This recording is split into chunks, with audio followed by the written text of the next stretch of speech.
Ako po si Ikram Hasan, 19 years old. Nakatira po sa Puerto Galera, Oriental Mindoro. Naglalaro po ako sa NBTC sa team ng JNM Enterprises Basketballistang Bangyan bilang point guard. Ako po pala si Terjin Rivas, taga Salong, Calapan City.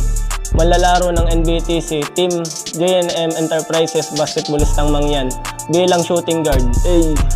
Ako po pala si Clarence James B. Hinabe from Nauhan, Oriental Mindoro. Ang team ko po ay JNM Enterprises.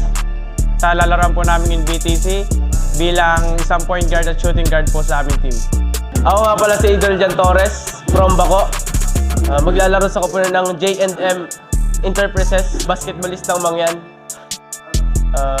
NBTC. Ang position ko ay power forward.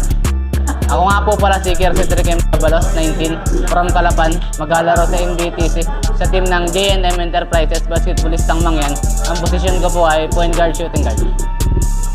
Ako po si Dennis Quezon, coach ng JNM Enterprises Basketballistang Mangyan.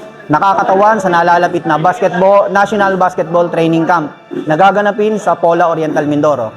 Ang aming pong kupunan ay binubuo ng mga manlalaro sa iba't ibang bayan ng Oriental Mindoro.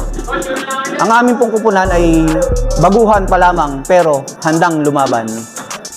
Ako nga pala si Janim Paul Makalalad, kumakatawan bilang head coach ng JNM Enterprises Basketballistang Mangyan. Binuo ko ang team para sa mga bata na nangangarap makapaglaro sa ibang level ng basketball.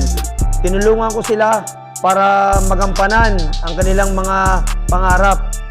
Payo ko sa mga bata, magsipag, magtiwala sa isa't isa, at maglaro bilang isang team para sa national tayo magkakasama. Ito nga pala ang Basketballistang Mangyan.